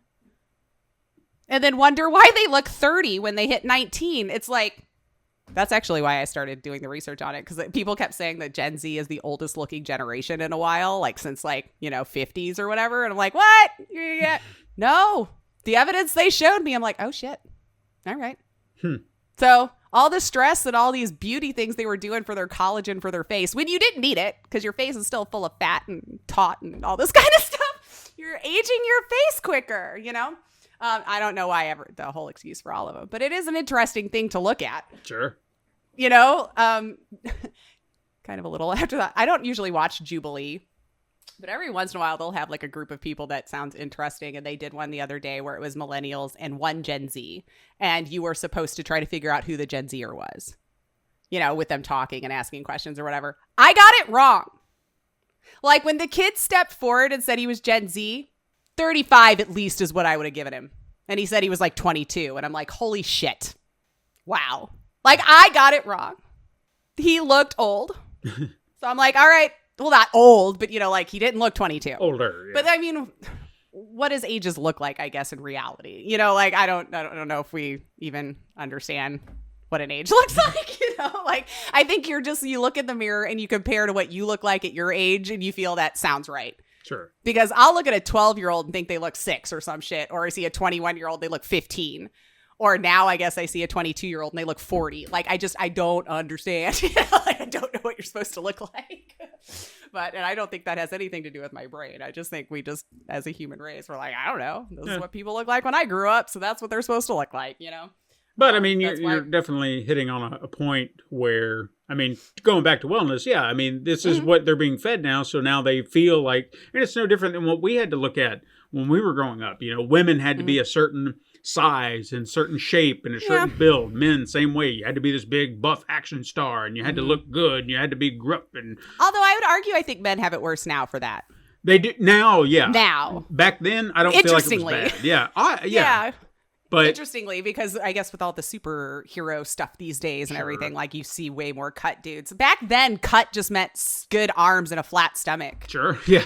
I mean, you know, I mean, yeah, definitely go back and look at some like older actors. I remember Robert Mitchum and Cape Fear, the original, like had his shirt off and everything. Not like that was meant to be I guess a good looking bod. And you look at it by comparison, it's like, all there right. was no definition on anything. No, Yeah, it was just all right. okay. Yeah. John Wayne, did you ever see like, or was it him? I think. Where you see some like old videos of him working out or pictures or something like that in the black and white, and you see him and they're all like, ooh, and I'm like, okay, I guess like his arms look pretty big, but Yeah, I think I saw him. like There was an episode of Lucy, I Love Lucy, that he guest starred on, and there was a scene where he was getting a massage or a rub down or whatever, and yeah, I mean he just had a normal looking body. he was just not fat. Yeah, just fit. So yeah, just somewhere along the line that changed. And I would say probably for women too, because like they were always slim. I feel like that's something you could see for a long time. Right. Like even in the golden era when TV and stuff happened, you don't really see people getting larger till about the 70s-ish or so. And then like now you look at people's pictures and like you could definitely tell diet changed between those two, that generation, because people just weren't that big. When I look at pictures of like 40 and 50-year-old people back in the 40s and 50s, like a group shot, then do that same age group now. Do you think they're going to look the same? No. Not by a long shot. It's interesting to see how that has changed. And if you want to say I'm shaming people or whatever, I'm just No. saying it's an observation that's very easy to notice when you're looking at, how the times have changed or whatever. I don't know. We probably lost the plot wherever we were the first time. Or I have. I don't remember what we were saying before I started talking about. Like how all the things that kids are doing today to kind of make themselves look, a certain way. I mean, we've been doing this. It's just gotten more extreme now that you have all these products, you have all these things. I mean, back then we didn't have anything. We just had to actually do the job, do the work. If we wanted to look, You might like have that, bought a magazine. Yeah. Like it wasn't forced in our eye holes, and we weren't perpetually online. It wasn't constantly having to be fed to us. I remembered seeing like movies and magazines and like get a little jealous or something like that because you're like, that's what it's supposed to look like. And I feel like we were worse then with women than we are now. It's an interesting flip. Yeah. Yeah. I don't think we're giving men more shit for it. I just think what's the word I'm looking for? Like the expectation is just a lot different on what that looks like. Sure. And what it does, honestly, I mean, I'm sure women feel the same way, but I'm just talking as my experience as a man. Yep. You think that no one finds you attractive if you're not that, okay? Sure, yeah. Like, I won't say that my body is perfect, but I have been doing work. I have been putting in the time to try and, lose weight.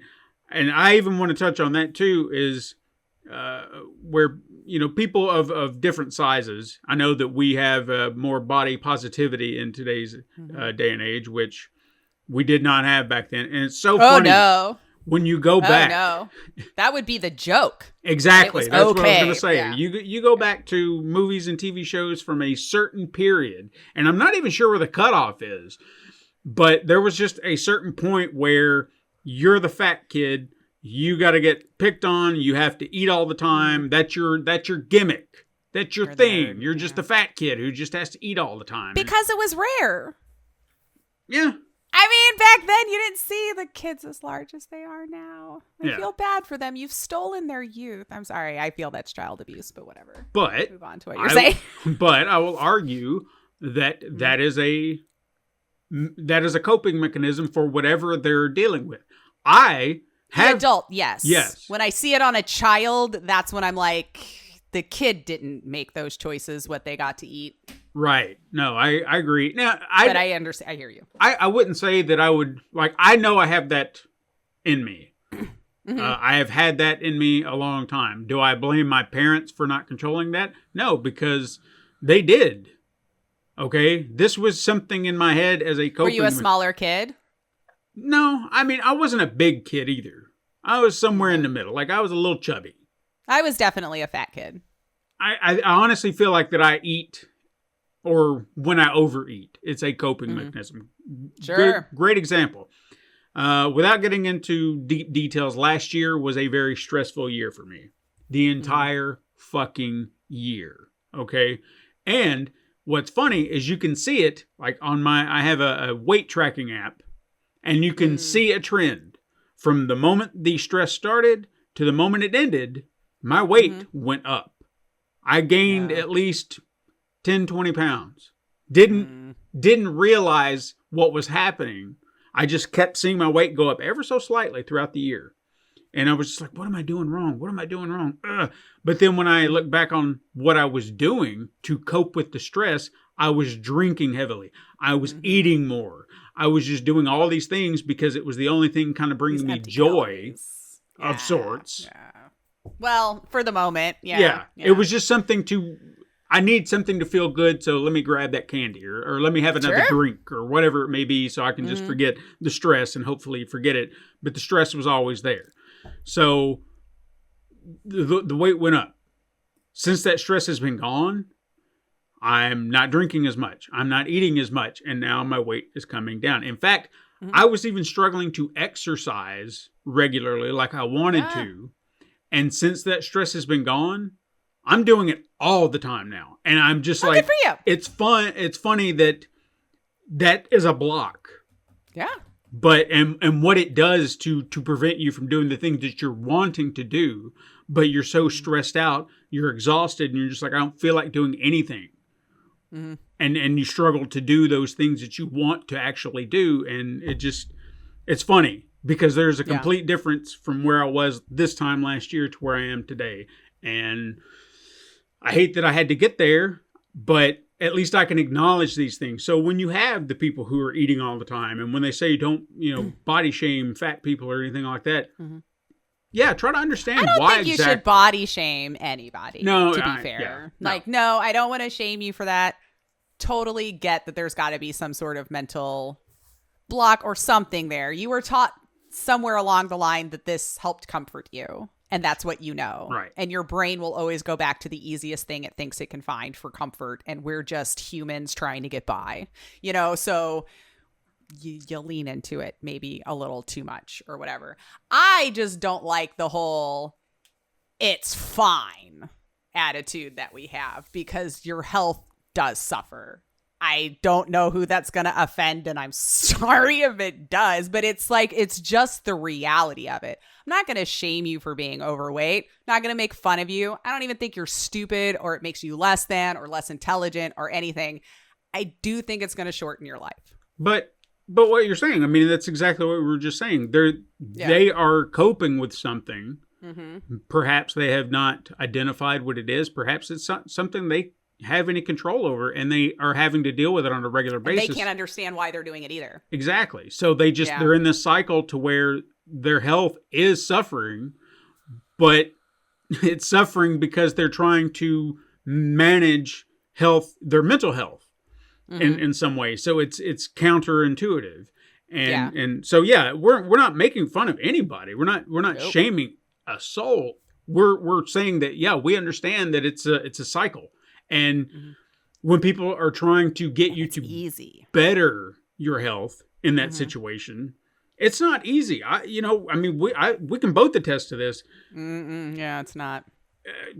The journey that I went to get where I am today, it's what works for me is not going to work for you.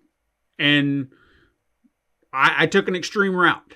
But it worked for me in the sense that it was something that I could put my mind to and be determined to do. Yeah. So I feel like for other people, if they say, well, I've tried this diet, I've tried that diet, nothing works, perhaps that's the problem. It's not, those programs are not for you. There's a method out there for you. You just got to figure out what it is. What is going to help you manage your stress, keep you from eating more or less, for that matter, because that's the opposite end of the spectrum. See, I am the opposite. When I am super stressed and my anxiety's through the roof and all this stuff, I don't eat. I'll go days if I'm like in that manic state for that long. So I am the other end. Yeah. Where if I'm stressed, depressed, all this kind of stuff or whatever, I just can't. It's almost like there's something in my throat that makes it feel like I physically can't swallow food. Sure. And I just don't want it. And that's the best I can explain. I just don't. And I know I should. And I'll eat even like 2 or 3 bites of a sandwich and go, I can't. I just can't do this, Yeah, I don't know if you should be jealous of one over the other. Yeah. Like you still feel like crap either way. Like I don't feel well if I go that long without energy, Yeah. So it's a vicious thing. It's a vicious thing. So I know, and that also makes me a little sad that I wish, as much as we're a lot better with talking about it and having avenues for people to be able to better their mental health, there's still a lot of gatekeeping and red tape that some people really have to go through to be able to get that help, which is just super unfortunate. Like myself, I had to get insurance to be able to afford it, to be able to go. And I struggled with finding someone that could fit in my schedule because they also like to work Monday through Friday, 9 to 5. So anyone outside of those things, which is a lot more people than there is in, I would imagine at this point, what do? You can't afford to take a day off of work. You can't afford to pay $125 every time you walk into the office. I mean, I don't know what you do to fix that. I would hope we could get more mental health professionals in the field, more people that are willing to work evenings and weekends. I mean, I don't know. I guess I just don't understand how you're in that field and wouldn't make yourself accessible in the times of day more people would need you. Sure. Take Monday through Friday off and work Monday through Friday evenings and weekends or something, like when people could make it without making other avenues of their life suffer so they could get that help. I don't know. So I didn't realize how horrible that still was until I tried. And I vented to you a lot about that whole freaking process because I was just out of my freaking head. And that was when I was still in my manic stage. So I didn't even know how to plan or get through this whole thing. I could not see the forest through the trees. So I just needed somebody to do it for me. Just I can't figure this out. I just couldn't. And every time something would happen, well, now I'm back up here again. Now I've got to yell and scream out nothing's happening. I can't get through it. Now I don't understand what's going on. And now I'm up here and I don't know this person. And I don't know if this person could take that place. And what if they can't do 5 o'clock and I need to do 5:30? What if I have to work a little bit later that day and then I miss the whole thing at all? He says he's going to do Saturday, but then she won't do Saturday. But I liked her better than I liked it. On and on and on through your head. So probably get to figure that out when you're not already get out of your mind. Yeah.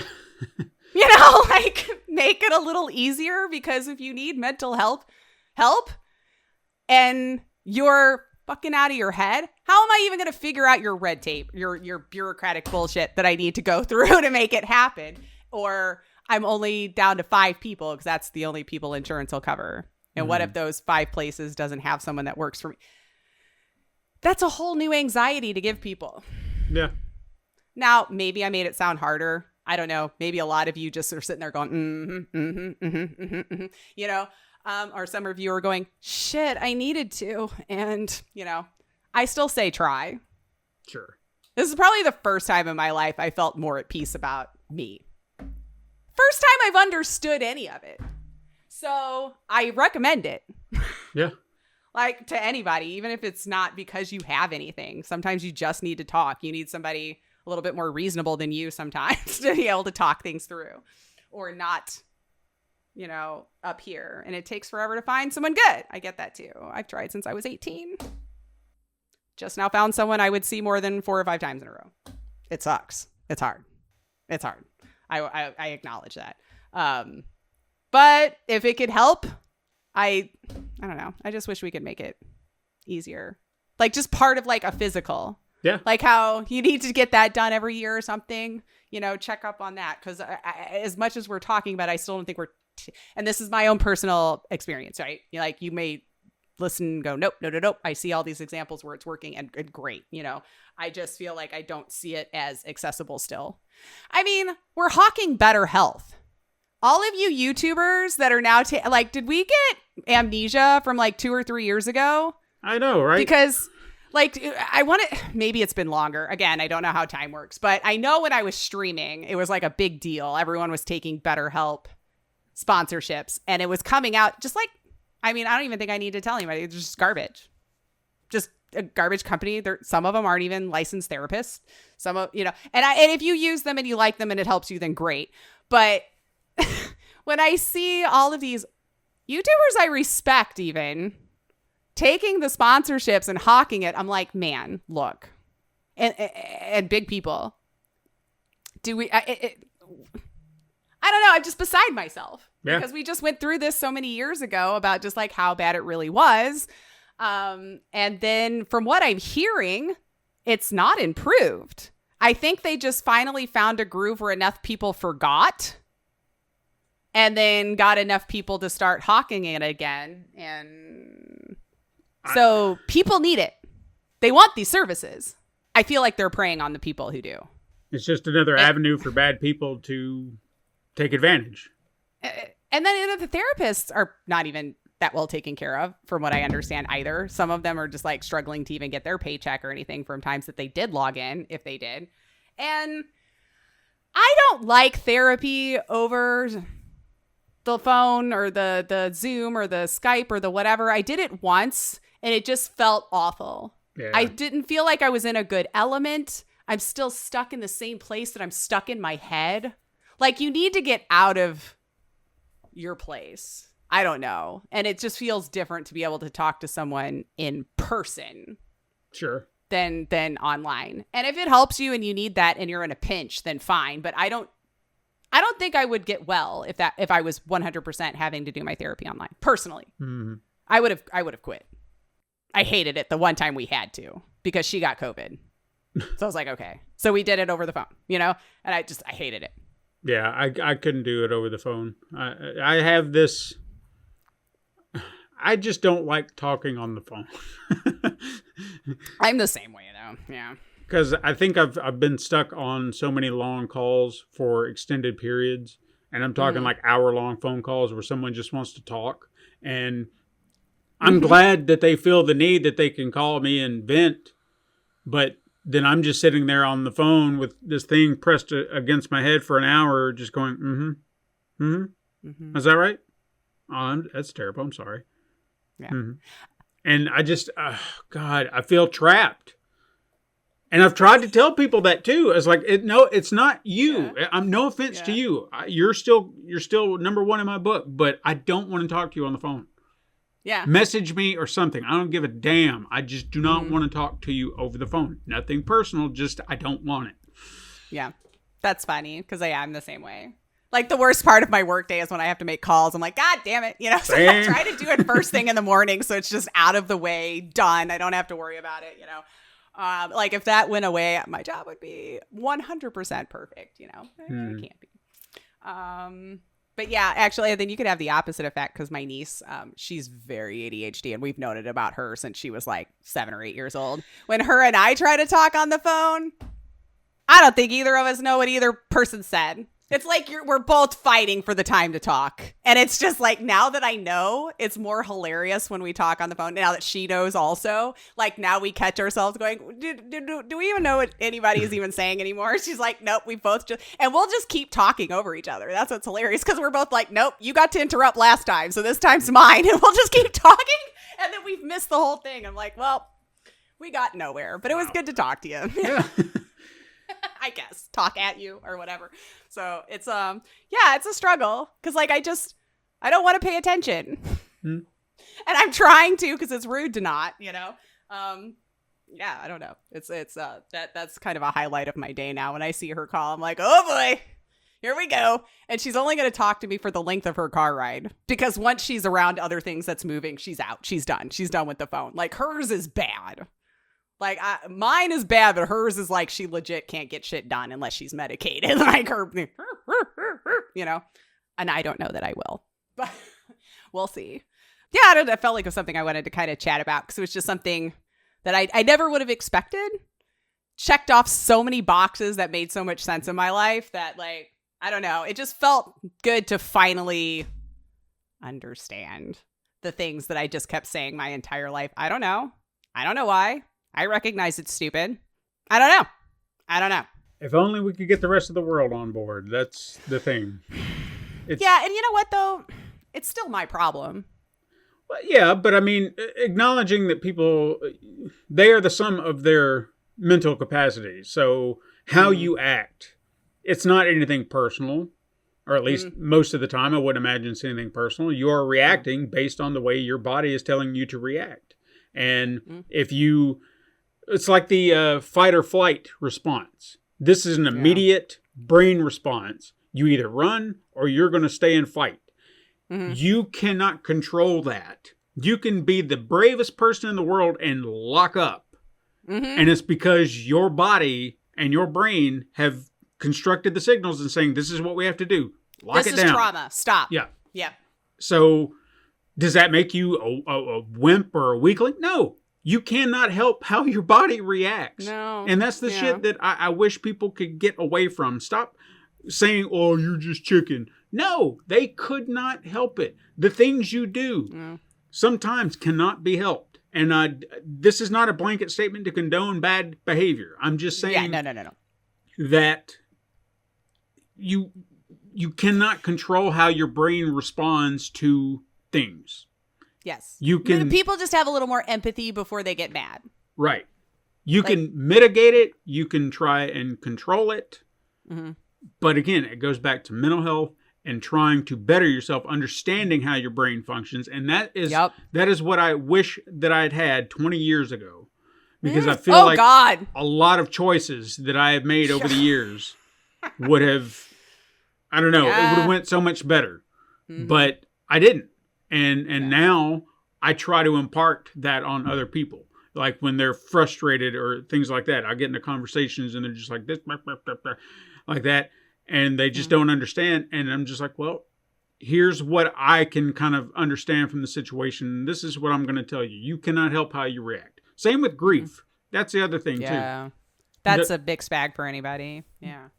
I hear that all the time where people are just like, well, people are telling me to get over it. And I was like, fuck them. There's no getting over it. What does that even mean? Yeah, it's like, well, they don't want to deal with your grief. That's not their grief to deal with, okay? No. You are the one in mourning. You can grieve however the fuck you want. If you want to spend a year grieving for this person, then do it. If that helps you get through it, by all means. As long as it's like not hurting your life. Right. Like then maybe hopefully you would be able to get help to be able to move past that trauma. Because sometimes, again, that's how your brain interpreted it. This is how your brain thinks it's protecting you. It all boils down to what your brain thinks you need. Yeah. And it's totally doing it to help you because it's that survival mechanism. Even though the logical part will tell you that doesn't make sense. Exactly. How is that helpful? Doesn't matter. Your brain somewhere along the line learned this is how it helps you. For some years, my brain thinks it's okay to just run 50,000 things into my brain at any given fucking moment of the day. There's 3 songs I probably have already played in my head since we've been here, a conversation I had 10 years ago, something I should have done yesterday. I don't know what it thinks it's preparing me for, but it's never quiet.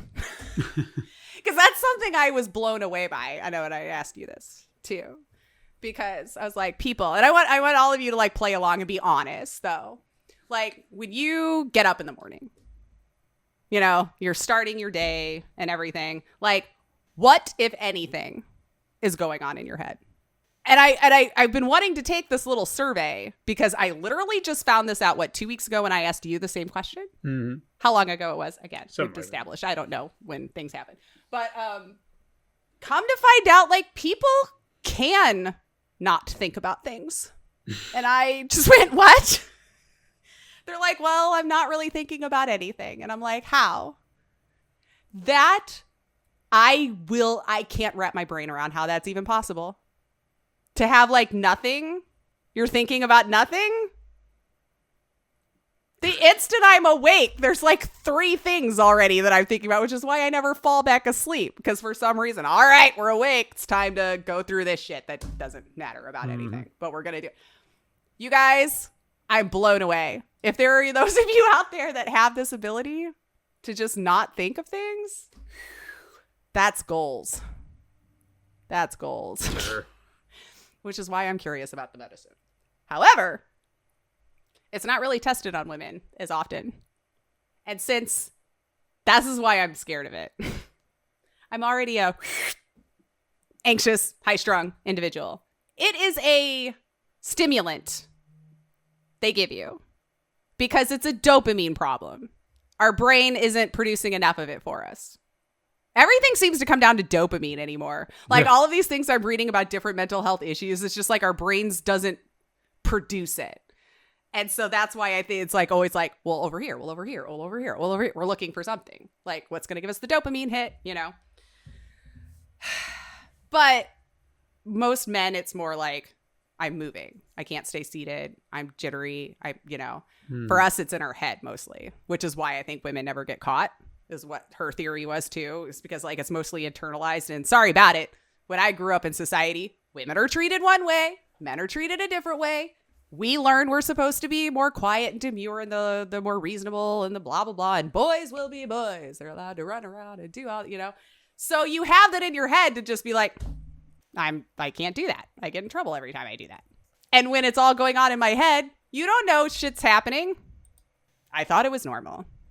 I thought all of us were just thinking a billion things at any given point, but you all had it figured out and I couldn't figure out. I was like, how are you guys okay? How come I can't figure it out? You guys are figuring it out. And then I found out not all of you do. And then I'm like, well, now I understand nothing. Like how? How? Anyway, so my point was that with the medicine, they even say helps guys but it's mostly because of it's more focused on the chilling your fucking body out. Sure. I fidget, but I don't feel the need to run or get up or whatever. I can stay seated, but I will play with shit and I will constantly be moving a leg or a something, you know? Yeah. But now, if it's more geared for that, is it just going to spike my brain even worse? I don't know. You know, like, I mean, I'm going to talk to my doctor about it, obviously, and explain. And the nice thing about it is that it doesn't have like this whole life cycle, like depression medications. You got to kind of wean yourself off of them or that you start to feel like garbage. Same when you first start them, you feel like garbage. That'll last like a day. So I feel like it's at least give me like 10. Let me see. Because then at least I know it will have worked out of my system by the evening or whatever. And then we're fine the next day. It's not like something I have to try or, you know what I mean? Like for a while to see. So I'll let you guys know what happens. Yeah. I'm just curious because, my God, my niece said, I was like, does it help with like this and this and this? She goes, yeah. And I'm like, it's so tempting. I just wonder what it would feel like to have like one thought. I just never had it and it sounds intriguing. You know, like even if I'm watching a movie I'm into, I'm still playing two things in the back of my head, which is why I'm always scared I'm going to forget all of the things in the movies, which is probably why I don't like long movies. My brain's like, we're not going to sit there for 3 hours and be able to, for 3 hours to focus. Are you kidding me? Understandable. My brain's looking at just the end point and going, we don't see the shit in the between. We just see you want me to sit here for 3 hours. Could be the best movie I've ever seen in my life. Yeah, I don't know. Just thought I would put that out there, especially like if you think you're crazy and a woman, maybe go talk to your doctor. I don't know. Because if you were actually diagnosed with depression as a kid, as a woman, the odds 1 in 3 are that's what it is, actually. And that is the course with me. I was at 17 and they were like, yeah, let's give her all this. And then I felt like a zombie. I'm like, what's this? What's this shit? And This- hey, yeah, I'll agree with that 100%. I got put on some medicine once before too, and I did. Like all my emotions went poof. Like I need to have some. Yeah, you got to have some. It was not a fun feeling at all because I felt like line. it was like absolute apathy for everything. Just like I don't give a shit. I don't care that you're hurt. I don't care that you're happy. I don't give a fuck what's happening over here or over there. I don't care. And, you know, for some people that might be heaven, but it's horrible. Trust me. For a day, maybe if I was all manic. I'm like, okay, at least I'm like, but like after a while, you're not excited about anything. You're not sad about anything. You're not motivated for anything. You'll do it because you have to go through the motions. I'll do, you know, and so I just was like, fuck this. Don't want it. But they weren't medicating the right thing. Right.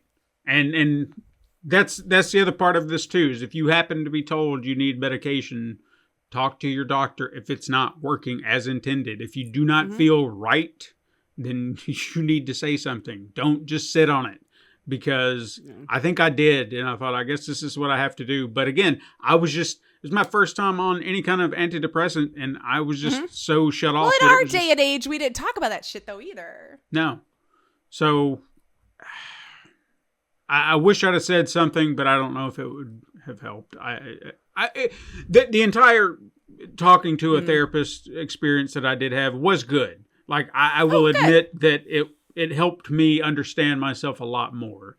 But as far as the medicating part, that terrified me because of that experience that I didn't want to go back on anymore. And whether or not that was a smart move or not, I know that there are others out there. It was just, I was terrified that I would go back into zombie mode, and I did not like that. I didn't want to do that again. No, and we've got better stuff now, but I also think we're too quick to think medicine should fix it too. Right. Like, there are people who need it. Hands down, I acknowledge that. Like I said, I've seen my niece with and without it. She needs it. Her life does not function unless she has something to bring her mind to where it's at, right? But there's also a lot of really like neat exercises and stuff that people have figured out over the last like 10, 15 years, you know, that you can practice to try to help yourself when you know it's going to be a problem. Because like you and I have already discussed, when you're manic or whatever, you're not thinking about any of that stuff. But if we were doing all of these exercises to prepare us for when we are, our brain will remember it a little bit quicker, and we can try to use those things to bring ourselves back down to a normal, whatever normal is. Right. I hate that word because, like, what is that? You know? And again, that's why I'm like, I don't think of myself as broken, just different. And that's what I'm trying to tell you. It just works differently. And you've just got to do things just a little bit differently to accomplish the same task. I don't know. I mean, it would be nice if things were set up a little bit better for my brain, but whatever. I feel like I can figure it out. I can set a timer. I set alarms. I have to put things back in the same exact spot or they're gone forever. Like, I've just learned this stuff about myself a long time ago, and I just thought I was like stupid, you know, like I don't know where I put these things down. My poor husband, if he hasn't been around, I don't know that I would own anything anymore. I will have lost it all in the span of seconds. And it's frustrating because I still don't understand how I can't get better at that. I don't understand that. And if there's someone out there who could actually explain that portion of it to me, I might have to talk to some more doctors because, like, I don't get that. Because, like, if I know the thing I'm looking for and I'm searching and I'm moving things around, you know, like you want to really get under something. I dropped my earbud the other day. Yeah. I think I told this story even in Discord because it's still to this day. I'm like, I don't understand. I dropped the case. I picked up the case. I picked up the right earbud. Left earbud fell in a black hole as far as I was concerned. It was completely gone. I lifted up blankets. I went through the laundry basket. I looked under the dressers.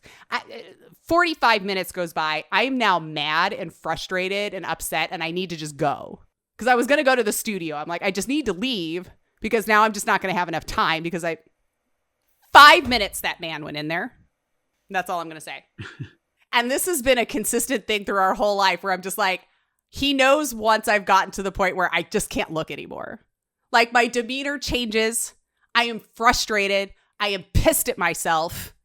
And now I can't find anything. That's probably what happens because my brain is instantly like, you can't do it. Why are we? And then when he does, I'm like, and then I get even more mad because I'm like, how? What did you do different? What did you move that I possibly didn't move in there? Did I look at it and just not register that I looked at it? You know, so that part of it, someone's going to have to explain to me. I can't find shit. If we move it, gone forever. And I'll probably never remember it existed until all of a sudden we come across it again. And we're like, oh yeah, what happened to that thing? Do we even need it anymore? I don't know. So yeah, just put shit back. Yeah. Where it was from, and then I won't lose it, and then I won't get mad, and I don't understand it. But I don't understand that part of it at all. I feel like I should be able to tell my brain what we're looking for. You have it in your head. You see what it is. You know what you're looking for. I don't get it. Like, it just perplexes me. This perplexes me to no end. Maybe it's just part of that whole problem solving. I'm just like, I can't. I don't want to. We're not doing that. I don't know. Anywho, I would be interested to hear how many of you guys actually don't think about stuff sometimes, and I wanna live vicariously through you, and you tell me what that's like. Please. Is it calming? Like, do you even realize it? So I did to even one last little thought I've got to just show exactly what she's talking about. Okay. You want to know what happened to me? I don't even think I told you about this. And I don't remember why I couldn't go to sleep. Because I felt like I was just, like it was a work night or whatever. I was trying to get to sleep. And I was just like tossing and turning. I was like, but my brain was going, it was on. And I was like, you've got to shut off. You have to shut off. And I've gotten better about it being off for the night. But for whatever reason, it was on. And I could not get it to just stop thinking. And what I was thinking of was the episode that I lost, because I was like, well, maybe I should go back to it. Maybe I should try to finish it. But then, I just wish I had this. Maybe I could just start over. And what if I could just do what if I just did a whole new episode and then that didn't happen? It's a dream or whatever. All this does is create an entire new line of thoughts and ideas. And now I have this plan, and I was like, God damn it. Not now. Not now. Turn this off. Like, why are you getting creative now? We Yeah. gotta sleep. Yeah. And the ideas are still there, luckily, because usually if I have an idea before I go to sleep, I'll forget it. But the idea remained, thank God, because it's a great idea. It's a lot of work that I see ahead of me, but it's still a good idea. And I was like, well, thank you, brain, for coming up with that. But There you go. You're Next, supposed to do that. next time, do it during the day. Yeah. Please. Your brain's going to be like, whatever. When I get the thought, we're going to have the thought. But that is actually a nice exercise to do. It's like, especially when it's like when you're manic, you should do it. It helps me a little, but I've practiced it a year now, a year and a half. So it took forever for it to kind of do thing. Name it. Think about it. Like, fuck it. This is what you want. We're thinking about it. What do you want? What's the scenario that I need to work through? How are you protecting me? Oh, we had that conversation. You didn't like what you said there. So now you're prepping me for the next time. But we know it's not going to happen that way. Right. So thank you, brain. I appreciate that you're actually trying to protect me, but we're okay. We're fine right now. And then ground yourself with, it sounds stupid or hokey. I don't know to some people, but like, what do you see? What do you taste? What do you feel? And then tell yourself we're focusing on this now. You might have to do it like 10 times before your brain stops, But eventually I find that I can kind of break it a little bit quicker now when I'm in that spiral of something bullshitty, that I know. So maybe next time when you're sleeping or trying to sleep, just go, all right, fine. What is it you need what do we need to go through before you're satisfied and we can move on? And just be in it, because it's the pink elephant theory. Don't think about it. Sure. I might try that next time. I just always fight it, and I'm just like, please stop. And has it worked? No. Because that's what I did too. I'm always like, stop it, shake your head, like we're done. And you're trying to force something new into your head. It's not going to happen. It's just not. So I was like, that makes sense. Maybe it's kind of the until your brain gets tired of it kind of thing. So Sure. It sucks. I don't want to, because usually it's with like anxiety feeling and all this stuff. So you're just like miserable. But I'm like, fine. If this is what I have to do to get through it quicker, fine. There's the anxiety. This is what it is. What do you want? And I'll just let it play. And then you can get creative, because you'll get bored and you'll like rewind it or play it like a movie or call yourself an idiot in a rap. Mm-hmm. Just anything to kind of like get bored of it. And then move on. I don't know. Try it out. But you got to practice when you're not like fucking amped, Sure. because you'll forget when you're amped. Trust. Always. Nothing will remind you then. Anyway, that should probably do it. We've rattled on for a while. We have. But yeah, I don't know. Thank you guys for listening. Hopefully you can get the help you need if you need it. Sure. And sorry about it if you had to live your whole life without knowing why your brain didn't work the way it should. Because trust me, now I understand. Yep. So, siblings, tell us your stories. What do you relate? Do you not? Are you still figuring things out? Are you going to therapy? Let us know on social media at Super Mega Crash, or send us an email at supermegacrash@gmail.com. We can keep you anonymous if you want to share a story of any of your mental health journeys, things that helped, things that didn't, whatever it is. This is for other people. And I'll tell you what, I'll have Steven link the book that I've been reading as well, called The Happiness Trap.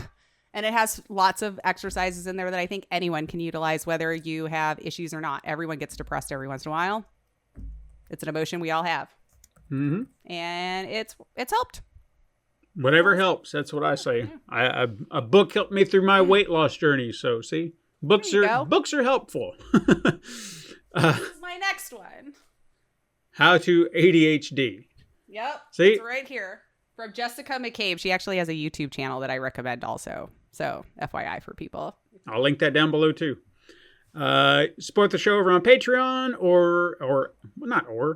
and is what you could do. And leave us a 5-star review on your favorite podcasting app. And finally, keep up with any and all things over at pencilpaperproductions.com/supermegacrash. Links are in the show notes. Join us again next week, siblings. But until then, take care of your mental health and go beyond your limits.